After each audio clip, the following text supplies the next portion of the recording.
Hello बच्चों। तो कैसे हो आप लोग? आई होप कि आप लोग बढ़िया ही होगे और लाइफ में कुछ प्रोडक्टिव ही कर रहे होगे। तो चलिए मैं भी आपकी थोड़ी हेल्प कर देता हूँ। तो मेरा नाम है प्रत्युष तिवारी और आप देख रहे हो एमर्स एकेडमी चैनल। तो बाबू, लास्ट लेक्चर में हम लोगों ने प्रिंसिपल ऑफ सुपरपोजिशन कंप्लीट कर लिया था, ठीक है। और उसके एंड में मैंने कुछ क्वेश्चंस लगाए थे, दो ही लगाए थे, बट वो दोनों बहुत इंपॉर्टेंट क्वेश्चंस हैं, ठीक है ना। तो चलिए आइए उसको देख लेते हैं कि क्या है। तो बाबू, सबसे पहला क्वेश्चन ये था कि एक ट्रायंगल है जो कि इक्विलेटरल है और उसके वर्टेक्स पर पॉजिटिव क्यू पॉजिटिव क्यू और पॉजिटिव क्यू चार्ज प्रेजेंट है, ठीक है। अब ये इक्विलेटरल ट्रायंगल है तो उसकी साइड्स एल है, ठीक है, ये सब बातें थी उसमें। बट वो कह रहा था कि उसके सेंट्रॉइड पर उसके सेंट्रॉइड पर हम कितने मैग्नीट्यूड का चार्ज रख दें, मतलब कि एक क्यू हमको रखना था, तो उसका साइन कैसा हो और उसका मैग्नीट्यूड कैसा हो, जिसकी वजह से जो बाकी तीन चार्ज हैं वो डिस्टर्ब नहीं होने चाहिए और वो भी एकदम प्यार से वहां पे सेटल हो जाए, जिससे पूरा सिस्टम जो है, मतलब जिससे पूरे चार्जेस क्या रहे, इक्विलिब्रियम में रहें। यही इस क्वेश्चन में कहना चाह रहा था कि एक इक्विलेटरल ट्रायंगल के तीन वर्टेक्स पर हमारे चार्जेस प्लस क्यू रखे हुए हैं, ट्रायंगल की जो साइड्स हैं वो एल हैं, उसके सेंट्रॉइड पर, इक्विलेटरल ट्रायंगल के सेंट्रॉइड पर हम कितने मैग्नीट्यूड का एक चार्ज रख दें और उसका साइन क्या हो, जिसकी वजह से ये तीनों चार्ज डिस्टर्ब ना हो और इक्विलिब्रियम में पूरा सिस्टम रहे, वो भी ना हिले डुले, मतलब जो चार्ज रख रहे हो वो भी ना हिले डुले और ये भी ना हिले डुले। चलिए ये देखते हैं। पहले एक काम कर लो, एक काम ये कर लो कि इनमें से किसी भी एक चार्ज पर नेट फोर्स निकाल लो। तुम्हें पता है नेट फोर्स निकालने के लिए एक ही लॉ है अपने पास, प्रिंसिपल ऑफ सुपरपोजिशन, ठीक है ना। तो आइए चलिए निकाल लेते हैं।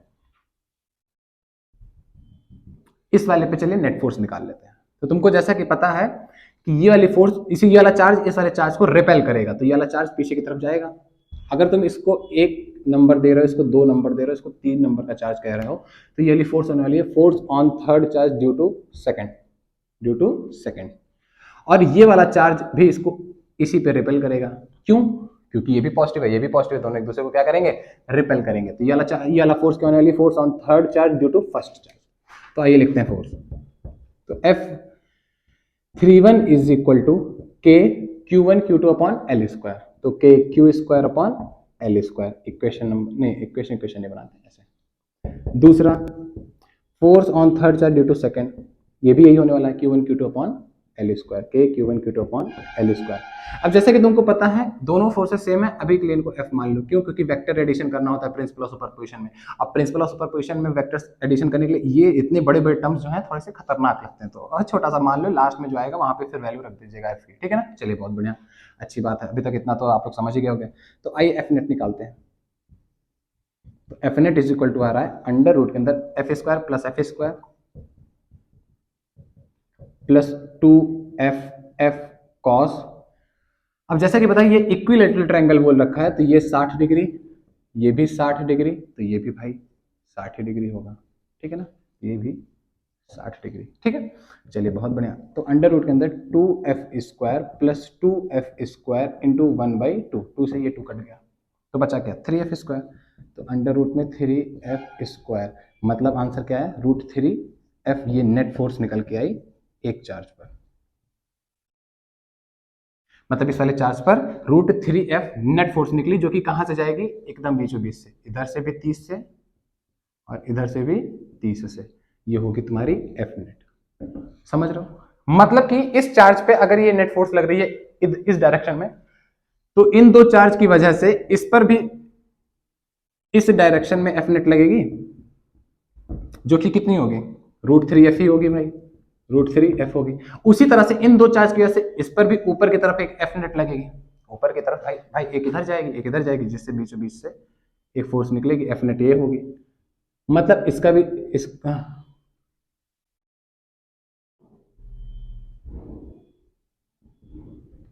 ठीक है ना। ऐसे ही क्या कहते हैं, इन दो चार्ज की वजह से इस पर भी नेट फोर्स ऊपर की तरफ जाएगी। तो जाहिर सी बात है सेंटर पे जो ये आपको क्यू रखना है वो एक नेगेटिव नेचर का चार्ज होना चाहिए, मतलब उसका साइन कैसा होना चाहिए, नेगेटिव होना चाहिए। क्यों? क्योंकि भाई ये सारे ही कैसे चार्जेस हैं, सेम नेचर के चार्जेस हैं और ये एक दूसरे को रिपेल कर रहे हैं। भाई अगर इन दो की वजह से ये इस डायरेक्शन में रिपेल हो रहा है तो इस दो की वजह से ये भी तो उस डायरेक्शन में रिपेल होगा। भाई इन दोनों की वजह से ये भी तो ऊपर की डायरेक्शन में रिपेल होगा। देखो बात को पकड़ो इस चीज को, ठीक है ना। तो जाहिर सी बात है बीचों बीच में आपको वो चार्ज रखना है, जो बीचों बीच में वो चार्ज रखना है जो इस रिपल्सिव नेट फोर्स को खींचे, जो इस रिपल्सिव नेट फोर्स को खींचे, जो इस रिपल्सिव नेट फोर्स को खींचे। तो साइन तुरंत डिसाइड हो गया, साइन कैसा होना चाहिए, नेगेटिव।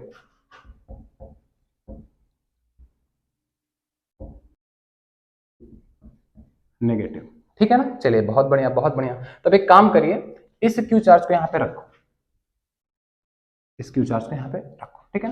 अब अगर क्यू चार्ज यहां रखेगा, रख दोगे आप, तो ये इन दोनों के बीच में भी तो भाई फोर्स लगेगी, लगेगी कि नहीं भाई, दो चार्जेस हैं, अब इनकी कुछ बीच की कुछ सेपरेशन भी तो होगी है।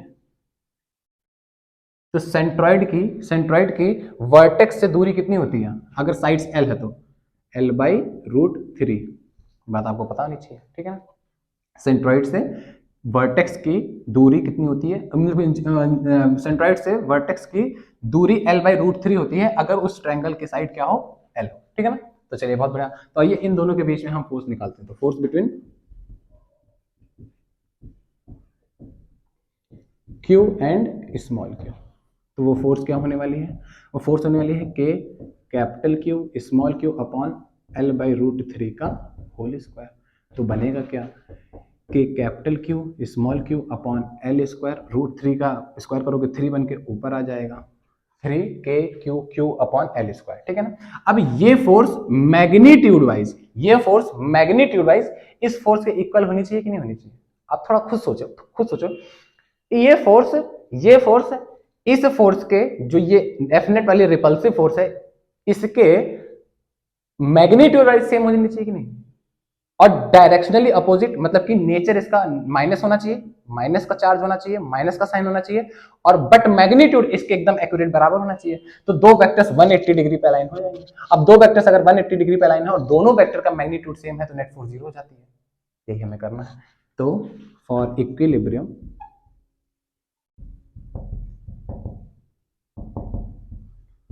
इस फोर्स को 3KQQ/L² वाली फोर्स को हमें इक्वल करना पड़ेगा इस फोर्स के √3F के। तो √3F की वैल्यू कितनी है, KQ²/L²।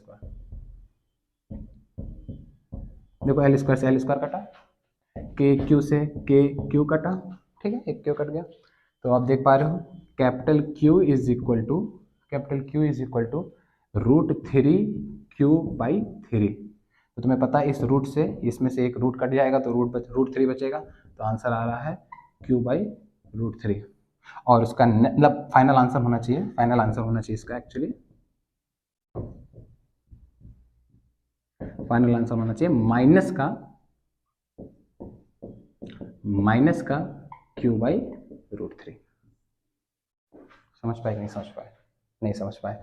मतलब कि यहाँ पे जो हम चार्ज Q रखेंगे उसका मैग्नीट्यूड -Q/√3 होना चाहिए, माइनस साइन होना चाहिए, और Q/√3 उसका मैग्नीट्यूड होना चाहिए, जिसकी वजह से वो सारी नेट रिपल्सिव फोर्स को, सारी नेट रिपल्सिव फोर्स को क्या करेगा, खींच के रखे रहेगा, और ये पूरा सिस्टम किसमें रहेगा, इक्विलिब्रियम में रहेगा। एक बार देख लीजिए अच्छे से, एक बार बढ़िया से देख लीजिए क्वेश्चन को आप लोग, ठीक है।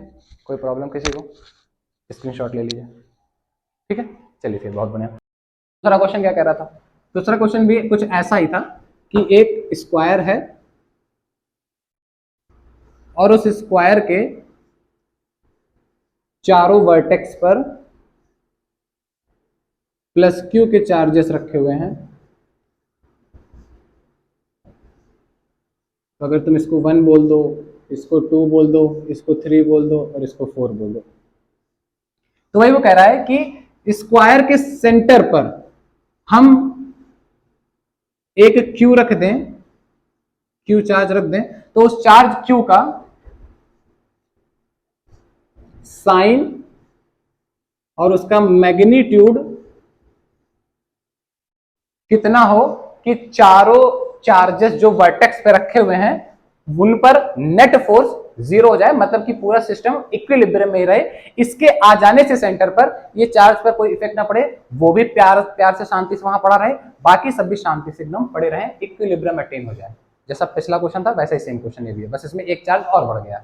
ठीक है, चलिए आइए देखते हैं। वही सेम काम करना है। पहले क्या कर लो, पहले चारों चार्जेस में से किसी एक चार्ज पर नेट फोर्स निकाल लो प्रिंसिपल ऑफ सुपरपोजिशन लगा के, फिर उसी नेट फोर्स को इन दोनों चार्जेस के बीच की फोर्स से कंपेयर कर दो, इक्वल कर दो, तुम्हें इस चार्ज की मैग्नीट्यूड मिल जाएगा। और नॉर्मल सा क्वेश्चन है, लेकिन है बहुत तगड़ा क्वेश्चन। ठीक है ना, मजा आती है इसको लगाने में और आता भी है ये।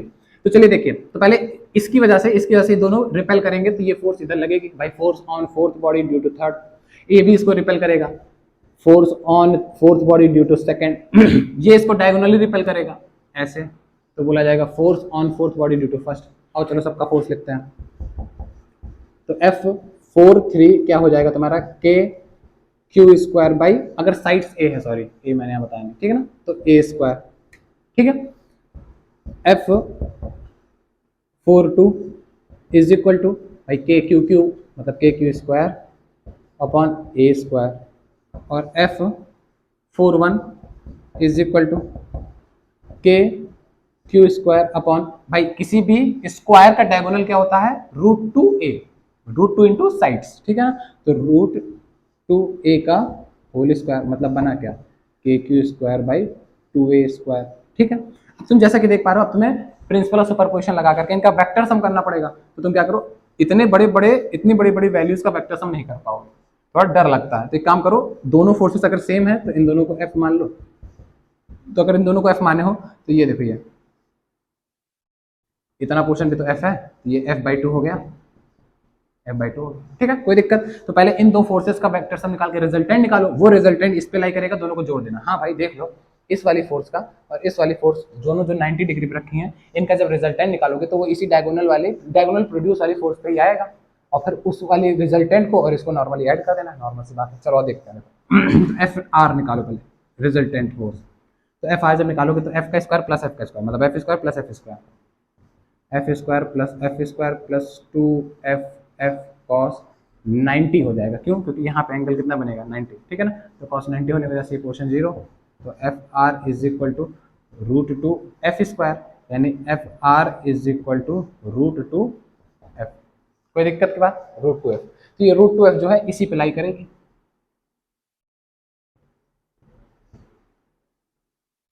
किसके साथ, F/2 फोर्स के साथ। अब दो फोर्सेस अगर सेम लाइन ऑफ एक्शन पे, सॉरी दो फोर्सेस अगर सेम डायरेक्शन में होती हैं, मतलब पैरेलल होती हैं, तो वो फोर्सेस नॉर्मली क्या हो जाती हैं, ऐड हो जाती हैं। चलो तो इनको नॉर्मली आप ऐड कर दो, तो नेट फोर्स निकालो, F नेट तुम्हारा कैसे निकलेगा, √2F प्लस F/2। भाई इसको तुमने F41 को तुमने क्या माना, F/2, ठीक है। चलो तो F net is equal to, F common ले लो तो अंदर बचा क्या, √2 प्लस 1/2।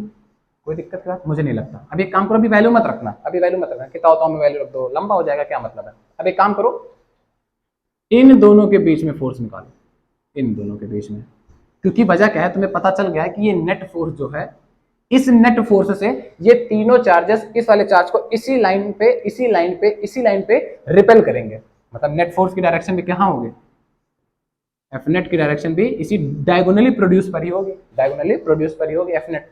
तो मतलब ये तीनों चार्जेस इसको इसी पर रिपेल करेंगे। तो एक बात बताओ, ये तीनों चार्जेस इसको डायगोनली उधर रिपेल करेंगे, भाई ये तीनों चार्जेस इसको भी डायगोनली इधर रिपेल करेंगे, और ये तीनों चार्जेस इसको भी डायगोनली इधर रिपेल करेंगे। तो यहाँ पर कौन से नेचर का हम चार्ज रखें कि सारी नेट फोर्स, जो नेट रिपल्सिव फोर्स जो डायगोनली प्रोड्यूस पे भाग रही है, मतलब ये चार्जेस ऐसे और ऐसे जो भाग रहे हैं, उनको वो पकड़ के रखे, मतलब ऐसे और ऐसे खींच के रखे। तो ऑब्वियस सी बात है, साइन कैसा होना चाहिए, नेगेटिव, नॉर्मल सी बात है, ठीक है ना। चलो साइन का तो मसला नहीं है, हमें निकालना है मैग्नीट्यूड। तो मैग्नीट्यूड निकालने के लिए क्या करना पड़ेगा, इन दोनों चार्जेस के बीच में लगने वाली फोर्स को इस नेट फोर्स के बराबर कर दो, क्योंकि इसका मैग्नीट्यूड और इन दोनों के बीच में लगने वाला मैग्नीट्यूड सेम होना चाहिए, और डायरेक्शन यहाँ पे अपोजिट हो चुकी है, क्योंकि इसका नेगेटिव रहने की वजह से फोर्स इस तरफ लगेगी, खिंचाव बनेगा, जिससे ये वाली नेट फोर्स जो होगी उसको ये वाली फोर्स बैलेंस करेगी, मतलब इन दोनों के बीच में लगने वाली फोर्स।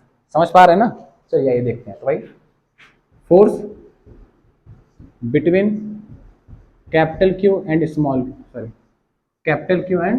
Q तो F इज इक्वल टू के capital Q small Q upon distance क्या लोगे भाई, पूरा डायगोनल कितना होता है, पूरा डायगोनल कितना होता है,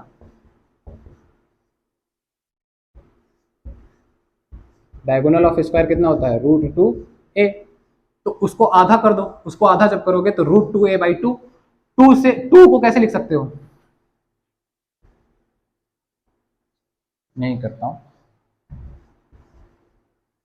हाफ ऑफ डायगोनल, तो क्या हो जाएगा √2a/2।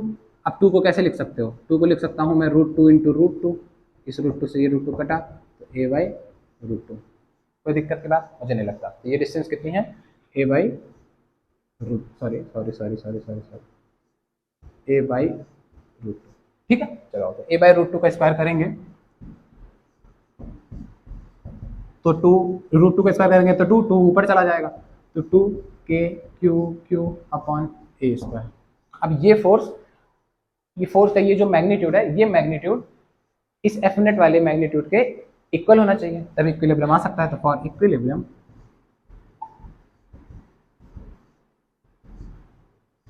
Equilibrium this F net जो कि कितनी आ रही थी, जो कि ये आ रही थी f √2 + 1/2 is must be equal to इस ये फोर्स 2k/a स्क्वायर। कोई प्रॉब्लम नहीं है। एक काम करो, f की वैल्यू रख दो, f की वैल्यू रखो कितनी है, kq²/a²। कोई दिक्कत, a स्क्वायर से a स्क्वायर कटा, क्यूब से क्यू कटा, k से k कटा, कोई प्रॉब्लम मुझे नहीं लगता कोई प्रॉब्लम। तो तुम्हें दिख रहा है capital Q is equal to q/2 bracket में √2 + 1/2। This force, this magnitude is required for the whole system is in equilibrium. पूरे सिस्टम को इक्विलिब्रियम में रखने के लिए इस कैपिटल Q चार्ज का ये मैग्नीट्यूड होना चाहिए और ये साइन होना चाहिए, नेगेटिव साइन होना चाहिए और दिस मैग्नीट्यूड होना चाहिए, तो ही पूरा सिस्टम किस में रहेगा, इक्विलिब्रियम में रहेगा। कोई चार्जेस हिलने डुलने नहीं पाएंगे और सारे चार्जेस आराम से पड़े रहेंगे। उसके कैपिटल Q वाले चार्ज बीच में सेंटर पे आ जाने से बाकी चार्ज अफेक्ट नहीं होंगे, इक्विलिब्रियम में ही रहेंगे। समझ में आई बात, कोई दिक्कत की बात। हमने कुछ नहीं किया, हमने क्या किया, पहले एक चार्ज पर सारे चार्जेस की वजह से नेट फोर्स निकाली, तो हमने देखा ये नेट रिपल्सिव फोर्स आ रहा है, बाहर की तरफ रिपेल हो रहा है और उसका मैग्नीट्यूड कितना था, ये था। तो हमने क्या किया, अब इन दोनों के बीच में लगने वाली फोर्स का मैग्नीट्यूड तो इसी के बराबर होना चाहिए, बट डायरेक्शन अपोजिट होनी चाहिए। मतलब अगर ये नेट फोर्स इधर जा रही है तो इन दोनों के बीच में लगने वाली फोर्स इधर की तरफ उसी सेम मैग्नीट्यूड की होनी चाहिए। तो मैग्नीट्यूड वाइज हमने क्या कर दिया, सेम कर दिया और लास्ट में हम जाकर के यहाँ पे माइनस लगा देंगे, बात समझ पाए कि नहीं समझ पाए, कोई दिक्कत की बात, कोई दिक्कत कहीं पे, एक बार फिर से देख लो बढ़िया से, ठीक है ना। चलिए फिर मिटाता हूं मैं। हाँ, तो हम लोगों ने प्रिंसिपल ऑफ सुपरपोजिशन का एक टाइप पढ़ लिया, ठीक है ना। किसी भी सिस्टम ऑफ चार्जेस में से किसी एक चार्ज पर नेट फोर्स निकालने के कॉन्सेप्ट हमने देख लिया, उस पर 2 क्वेश्चन अच्छे देख लिए, ठीक है ना। और 2 मैंने उस टाइम पे भी लगवा दिए थे, तो प्रिंसिपल ऑफ सुपरपोजिशन वाली वीडियो में भी जिसने भी नहीं देखा, मैंने लिंक दे रखा है, आप लोग जाकर के नीचे डिस्क्रिप्शन में लिंक से कोई भी लेक्चर खोल के अपना देख सकते हैं, ठीक है। चलिए बहुत बढ़िया। अब प्रिंसिपल ऑफ सुपरपोजिशन टॉपिक में ही दूसरे टाइप के क्वेश्चंस भी बनते हैं, उसमें 2 चार्ज का सिस्टम होगा, 2 चार्जेस के सिस्टम होंगे, उसमें से उसी सिस्टम में हमें एक तीसरा चार्ज ला करके इक्विलिब्रियम में रखना है। तो हमें वो जगह ढूंढनी है कि अगर कोई 2 चार्ज का सिस्टम है तो उसमें अगर हम तीसरा चार्ज इक्विलिब्रियम में ला करके रखना चाहते हैं तो वो जगह कहाँ बनेगी, वो पोजीशन क्या होगी, ठीक है ना। तो चलिए ये देख लेते हैं क्या है, ठीक है। क्वेश्चन मैं ऊपर डाल दूंगा, मैं आपको बस गिवन के तरीके से यहाँ पे क्वेश्चन दे देता हूँ। क्वेश्चन कुछ ऐसा है कि अगर 9e पॉजिटिव 9e और नेगेटिव e के 2 चार्ज सिस्टम है, 2 चार्जेस रखे हुए हैं और इनके बीच की सेपरेशन जो है वो है r। तो अगर मुझे ये कैपिटल Q चार्ज इक्विलिब्रियम में रखना है, मतलब इसी में हमें ला करके सेट करना है और ऐसी जगह इसी की लाइन ऑफ एक्शन पे ही, मतलब इसी लाइन ऑफ एक्शन पे ही रखना है, इसी लाइन ऑफ एक्शन पे ही ला के रखना है और वो जगह बतानी है जहां पे इस चार्ज को रखेंगे, इसी लाइन ऑफ एक्शन पे रखेंगे तो वो इक्विलिब्रियम में रहेगा, वो जगह पता कर रहे हैं, ठीक है ना। तो आपको दिख रही है 3 जगह है, एक जगह ये है, एक जगह ये है और एक जगह ये है। तो ये चलिए पहले देखते हैं कहाँ पे रखने पर ये इक्विलिब्रियम में रह सकता है। चलिए बहुत बढ़िया। मैं अगर इसको इस जगह पे रखूँ, मैं अगर ला करके इसको इस जगह पे रखूँ, तो ये इसको रिपेल करेगा, क्योंकि ये भी पॉजिटिव है, ये भी पॉजिटिव है, ये रिपेल करेगा और ये इसको अट्रैक्ट करेगा। बट क्या ये छोटू सा चार्ज, इतना छोटा सा चार्ज इस वाले चार्ज को उतनी तेजी से अट्रैक्ट कर पाएगा जितनी तेजी से ये इसको रिपेल कर रहा होगा, क्योंकि दोनों का फोर्स मैग्नीट्यूड वाइज सेम और डायरेक्शनली अपोजिट होना चाहिए, तभी ये चार्ज इक्विलिब्रियम में हो सकता है, तभी ये चार्ज पर नेट फोर्स 0 हो सकती है। आपको ऐसा लगता है कि अगर मैं इस चार्ज को यहां पे रखूंगा तो ये चार्ज का रिपल्सन इस पे इस चार्ज के अट्रैक्शन के बराबर इस पे होगा? मुझे नहीं लगता होगा, क्योंकि तुम्हें पता है F is equal to k Q1 Q2 upon r square formula है। फोर्स चार्जेस के मैग्नीट्यूड और चार्जेस के बीच की सेपरेशन पर डिपेंड करती है। भाई ये चार्ज का मैग्नीट्यूड बड़ा और सेपरेशन छोटी, तो दोनों ही कंडीशन में फोर्स बड़ी हो रही है कि नहीं? भाई चार्ज का मैग्नीट्यूड बड़ा तो फोर्स बड़ी, चार्ज के बीच की सेपरेशन छोटी तो भी फोर्स बड़ी। भाई ये एक तो चार्ज छोटा तो फोर्स कम, ऊपर से सेपरेशन ज्यादा तो भी फोर्स कम। तो क्या इसके द्वारा इस पर लगाया जाने वाला फोर्स का मैग्नीट्यूड इसके रिपल्सन वाले फोर्स के मैग्नीट्यूड के बराबर हो पाएगा? नहीं हो पाएगा। तो यानी ये पोजीशन सेट नहीं बैठ रही है। और बीच में आते हैं, मैंने इस चार्ज को उठा करके बीच में रख दिया। अब अगर मैं बीच में रख दूंगा तो ये उसको उधर रिपेल करेगा, ये उसको उधर रिपेल करेगा। मैंने जैसे मान लो बीच में रख दिया तो ये उसको इधर रिपेल करेगा और ये इसको इधर अट्रैक्ट करेगा। जिंदगी में कभी इक्विलिब्रियम नहीं अटेन हो सकता। हो पाएगा क्या? इक्विलिब्रियम मतलब नेट फोर्स 0 होनी चाहिए, जितनी उधर लग रही है उतनी ही इधर भी लगे और वो चार्ज हिले ना उधर जाए ना इधर जाए। समझ पा रहे हैं? तो ऑब्वियस सी बात है ये इधर भी नहीं हो पाएगा, यानी ये वाला भी फंडा कैंसिल हो गया। चलिए यही एक बच रही है जगह, आओ देख लेते हैं यहाँ पे क्या होता है। मैं चार्ज को लाया यहाँ रख दिया इस पॉइंट पे, ये इसको अट्रैक्ट करेगा और ये उसको रिपेल करेगा। और हाँ यहाँ पे ये इक्विलिब्रियम अटेन हो सकता है। मैं आपको पहले बता देता हूँ, हमेशा जब भी इस टाइप के क्वेश्चन मिले आपको हमेशा स्मॉलर मैग्नीट्यूड की तरफ ही जाकर के वो इक्विलिब्रियम वाली पोजीशन मिल सकती है लाइन ऑफ एक्शन पर। दो चार्जेस के लाइन ऑफ एक्शन पर हमेशा स्मॉलर मैग्नीट्यूड वाले चार्ज की तरफ ही जाकर के आपको इक्विलिब्रियम की पोजीशन मिल सकती है। ये बात हमेशा याद रखिएगा। तो कभी भी बड़े चार्ज की तरफ नहीं हो सकता इक्विलिब्रियम, छोटे चार्ज की तरफ ही होगा, इसी तरफ इक्विलिब्रियम बन सकता है। तो समझ में आ गई इतनी सी बात। अब इस बात को समझिए, हमेशा स्मॉलर मैग्नीट्यूड की तरफ ही क्यों होगा सेट? इसलिए सेट होगा बेटा क्योंकि जो स्मॉलर मैग्नीट्यूड का चार्ज है उसके लिए आपको थोड़ा सा पार्शियलिटी करनी पड़ेगी। भाई जाहिर सी बात है, अगर आपको इक्विलिब्रियम अटेन करना है तो आपको छोटे वाले चार्ज के लिए थोड़ी पार्शियलिटी करनी पड़ेगी। क्यों करनी पड़ेगी? क्योंकि भाई ये डिस्टेंस अगर आप कम कर दोगे तो इसकी इस पर अट्रैक्शन वाली फोर्स बढ़ जाएगी। देखो बढ़ जाएगी, डिस्टेंस कम फोर्स बढ़ी। समझ गए कि नहीं समझे? समझ पाए नहीं समझे? अगर ये डिस्टेंस कम हो जाएगी तो इसका इस पर लगने वाला फोर्स ऑफ अट्रैक्शन बढ़ जाएगा, और ये डिस्टेंस ज्यादा होने की वजह से इसका इस पर फोर्स ऑफ रिपल्शन उतना ही रहेगा जितना ये इसकी तरफ खींच रहा है। समझ पाएगा नहीं समझ पाए? देखो समझना पड़ेगा इस चीज को समझो, मेरी बात समझो। देखो क्लास में अगर मान लो 10 बच्चे हैं और उसमें से 2 बहुत अच्छे हैं, बाकी के 8 बहुत ठीक ठाक एवरेज बच्चे हैं। एक बात बताओ, अगर मुझे 10 के 10 को टॉप कराना है तो मुझे क्या करना पड़ेगा? 8 वाले बच्चों पे ज्यादा मेहनत करनी पड़ेगी, उनको ज्यादा पढ़ाना पड़ेगा, उनको ज्यादा बुला के आओ बेटा इसको पढ़ लो, ये पढ़ लो, ये भी पढ़ लो, ये भी पढ़ लो, इतना देर पढ़ लो, ये भी कर लो, वो भी कर लो। मतलब मुझे उनके लिए थोड़ा सा जाकर के कहीं ना कहीं पार्शियलिटी करनी पड़ेगी उनके लिए। जबकि टॉपर्स को मुझे उतना ज्यादा प्रायोरिटी नहीं देनी पड़ेगी जितना इनको प्रायोरिटी देनी चाहिए कि आओ पढ़ लो, आओ पढ़ लो, आओ पढ़ लो, ये भी पढ़ लो, वो भी पढ़ लो, ये ऐसे होता है, वो वैसे होता है। तो कहीं ना कहीं हम जो जिसकी बुद्धि उतनी अच्छी नहीं होती उस पर हम थोड़ा सा वर्क करते हैं, उसके लिए वर्क करते हैं। उसी तरह से हमें यहाँ पर जो स्मॉलर मैग्नीट्यूड वाला चार्ज होगा उसकी तरफ ही ला करके उसी की तरफ शिफ्ट करके वो पॉइंट देखना है जहां पे इक्विलिब्रियम आ सकता है। वजह यह है कि डिस्टेंस अगर कम हो जाएगी तो ऑब्वियस सी बात है इसका इस पर लगने वाला इन्फ्लुएंस मतलब फोर्स बढ़ जाएगा। समझ पाएंगे नहीं समझ पाए? तो यही वो पोजीशन है स्मॉलर मैग्नीट्यूड की तरफ वो पोजीशन है जहां पर नेट फोर्स 0 होने वाली है। इसके द्वारा अट्रैक्टिव फोर्स, इसके द्वारा लगने वाली रिपल्सिव फोर्स के बराबर होंगे। तो अगर हम इस डिस्टेंस को x मान लें तो सॉल्व कर लेते हैं। तो फॉर इक्विलिब्रियम में लाना था लाइन ऑफ एक्शन पे। तो फॉर इक्विलिब्रियम हमें क्या करना पड़ेगा? अगर तुम इसको फर्स्ट वाला चार्ज बोले, इसको सेकंड वाला चार्ज कर रहे हो तो F1 is equal to F2 करना पड़ेगा भाई, दो फोर्सेस इक्वल, क्योंकि F नेट जीरो होता है ना फॉर इक्विलिब्रियम, F नेट क्या होता है, F नेट बिकम्स जीरो, तो F1 is equal to F2 भाई, दो फोर्सेस इक्वल, दो फोर्सेस इक्वल, तो F1 क्या होने वाली है, F1 होने वाली है K 9E into Q upon, अगर ये डिस्टेंस x है तो ये डिस्टेंस कितनी होगी, r प्लस एक्स हो गई, कोई दिक्कत, मुझे नहीं लगता कोई दिक्कत है, तो r प्लस एक्स का whole square is equal to F2 क्या होगी, F2 क्या होगी के ई, मैंने आपको बता रखा है इस कूलम्स लॉ के फॉर्मूले में साइन नहीं रखना होता, ये बात याद रखिएगा, ठीक है ना, into capital Q upon X square, देखो क्यू ई के कट गया, कोई दिक्कत, इधर बचा 9, इसको उधर लेके चले जाओ, तो r plus x upon X का होल स्क्वायर कर लो, ठीक है, इज इक्वल टू 9, दोनों तरफ रूट लगा दो, तो r plus x upon X is equal to plus minus 3,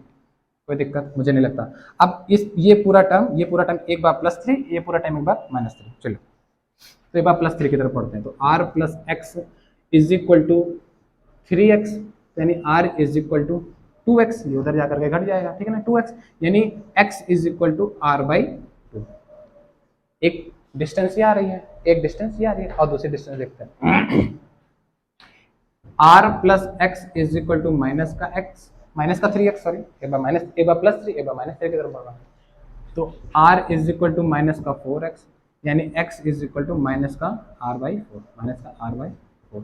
अब तुमको पता है ये डिस्टेंस नहीं हो सकती है, माइनस का r बाई 4 मतलब अंदर आ गया, x is equal to r by 2 मतलब इस r का आधा इधर आगे, इस r का आधा इधर आगे डिस्टेंस अगर रख देंगे, अगर ये r 10 मीटर का है तो 5 मीटर इससे आगे, समझ पाए कि नहीं समझ पाए, अगर ये r 10 मीटर का है तो 5 मीटर इससे इधर आगे, मतलब इस छोटे वाले चार से 5 मीटर इधर, हमें वो इक्विलिब्रियम वाली पोजीशन मिलेगी जिस पे अगर हम इस कैपिटल वाले क्यू को रख देंगे तो उस पर नेट फोर्स क्या हो जाएगी, जीरो हो जाएगी, तो ये वो वाला क्वेश्चन है, समझ पाए कि नहीं समझ पाए, कोई दिक्कत, एक बार देख लो, एक बार देख लीजिए, चलिए एक क्वेश्चन और कराता हूं, तभी इसका एक्चुअल फील आएगा, बढ़िया से समझ में आएगा ये। अब की बार 4e है और सिर्फ e है, और अभी भी ये दोनों r ही डिस्टेंस पे हैं, दोनों का नेचर सेम है, दोनों प्लस है, तो हमें इस कैपिटल Q वाले चार्ज को इसके लाइन ऑफ एक्शन पे बैलेंस कराना है, इक्विलिब्रियम में लाना है, तो क्या करें, हमारे पास 3 जगह, एक ये और एक ये, तो हम क्या कर सकते हैं, सब जगह चेक करेंगे, आओ पहले इस Q को उठा करके यहाँ रखते हैं, तो यहाँ अगर रखेंगे तो ये इसको रिपेल करेगा, वो भी इसको रिपेल करेगा, कभी जिंदगी में इक्विलिब्रियम नहीं आ सकता, क्योंकि दोनों फोर्सेस उसी डायरेक्शन में, ठीक है, आओ एक बार इधर रखते हैं, इस Q को मैंने इधर रखा, ये भी उसको इधर रिपेल कर रहा है, वो भी उसको उधर रिपेल कर रहा है, कभी जिंदगी में इक्विलिब्रियम नहीं लग सकता, दो फोर्सेस सेम डायरेक्शन में, ठीक है, एक ही रास्ता बच रहा है बीच का, और बीच में भी अगर रखेंगे तो किसके लिए प्रायोरिटी करके रखेंगे, किसके लिए पार्शियलिटी करेंगे, छोटे मैग्नीट्यूड वाले चार्ज के लिए, उसकी तरफ करके रखेंगे, थोड़ा सा उसकी तरफ टिल्टेड रखेंगे, उसकी तरफ शिफ्टेड रखेंगे, ठीक है ना, तो हम ये यहाँ ले रहे हैं, देखो ये यहाँ पे ला करके क्यों रख रहे हैं, तो ये इसको इधर रिपेल करेगा, वो उसको इधर रिपेल करेगा, हाँ अब जो है इक्विलिब्रियम अटेन हो सकता है, क्योंकि दो फोर्सेस अपोजिट डायरेक्शन में लग रही हैं, तो आओ निकालते हैं, तो इस डिस्टेंस को x मान लो, ठीक है, तो ये डिस्टेंस कितनी हो गई, सॉरी ये डिस्टेंस कितनी होगी, r माइनस एक्स, कोई दिक्कत की बात मुझे नहीं लगता, तो फॉर इक्विलिब्रियम वही line, for equilibrium F net is equal to zero, F net is equal to zero मतलब क्या, इसको अगर 1 बोल लो, इसको अगर 2 चार्ज बोल लो, तो F1 is equal to F2, ठीक है, अब कूलम्स लॉ लगाओ, तो K 4E into Q upon r minus X का whole square is equal to K E into Q upon X square, कोई दिक्कत नहीं, Q E K कट गया, इसको उधर ले लो, तो r minus X upon X का whole square is equal to 4, फिर r minus X upon X is equal to plus minus 2, एक बार इतना पोर्शन +2, एक बार इतना पोर्शन -2, और करते हैं, r minus x is equal to 2x, यानी r is equal to 2x plus x, यानी r is equal to 3x, यानी x is equal to r by 3, हमको पता है ये डिस्टेंस होने वाली है, बट एक बार माइनस की तरफ भी चल लेते हैं, वरना बुरा मान जाएगा, ठीक है, तो r minus x is equal to minus का 2x, यानी r is equal to minus का 2x प्लस का x, यानी r is equal to minus का x, यानी x is equal to minus का r, जो कि पॉसिबल नहीं है। यही पॉसिबल है, ये डिस्टेंस पॉसिबल है। और ना हो तो चेक कर लिया करो, ये x की वैल्यू उठा करके यहाँ रखो, ये x की वैल्यू उठा करके यहाँ रखो। जैसे कुछ बच्चे नहीं समझ आता, कुछ बच्चे कहते हैं कैसे इसको नेग्लेक्ट कर दे रहे हो, मुझे नहीं समझ में आया। अरे बाबू नहीं समझ में आया, उठा कर यहाँ रखो, देखो इस वैल्यू को यहाँ पे रखो r माइनस एक्स पे। तो r माइनस एक्स पे अगर r माइनस एक्स में वैल्यू रखो तो r माइनस r बाई 3, ये कितना हो गया, ये तुम्हारा आ गया 2r/3, और जो कि होना ही चाहिए। ये वैल्यू r से कम होनी चाहिए, और r से कम आ रही है, r से कम आ रही है। अगर इस वैल्यू को तुम यहाँ रखोगे, देखो अगर ये वाली वैल्यू को यहाँ रखोगे तो r माइनस एक्स और x की वैल्यू क्या है माइनस r, तो r माइनस और वो माइनस r यानी प्लस r, यानी देखो 2r हो जा रहा है। 2r का मतलब क्या, 2r का मतलब क्या, ये वैल्यू दोगुनी r थोड़ी हो सकती है। तो जाहिर सी बात है ये वैल्यू हम नहीं कंसीडर करेंगे, ये वाली वैल्यू कंसीडर करते हैं। तो मैं दिख रहा है यहाँ पे, अरे 3r माइनस r यानी 2r/3। भाई ये डिस्टेंस r से छोटी होनी चाहिए, और r से छोटी आ रही है, r से छोटी आ रही है। ये वैल्यू x की r/3, मतलब r का तिहाई भाग, पूरे एक r का एक तिहाई भाग जो होगा वो x होगा, ये होगा r/3, और ये डिस्टेंस 2r/3। भाई वो नहीं हो सकती, कभी भी ऐसा हो तो डरने वाली बात नहीं, चेक कर लिया करो ना, उठा करके यहाँ पे रखो, चेक कर लो। समझ में आया कि नहीं आया, कोई दिक्कत की बात? एक बार देख लीजिए, अगर कहीं प्रॉब्लम होगी तो बताइएगा, प्रॉब्लम होगी तो मैं उसको सॉल्व कर दूंगा, मुझे कमेंट सेक्शन में बट एक बार आप इत्तला कर दीजिएगा मतलब एक बार बता दीजिएगा कि कहाँ पे प्रॉब्लम आ रही है, ठीक है ना। बाकी मैं चलिए फिर बाकी मैं और क्वेश्चंस इसके एंड में लगा दूंगा, प्रैक्टिस करिएगा, अगर नहीं लगेगा तो बताइएगा, मैं उस पर भी लेक्चर ले आऊंगा। चलिए फिर बाकी मिलते हैं नेक्स्ट वीडियो में, ऑल द वेरी बेस्ट, पढ़ाई करते रहिए, ठीक है, ओके बाय।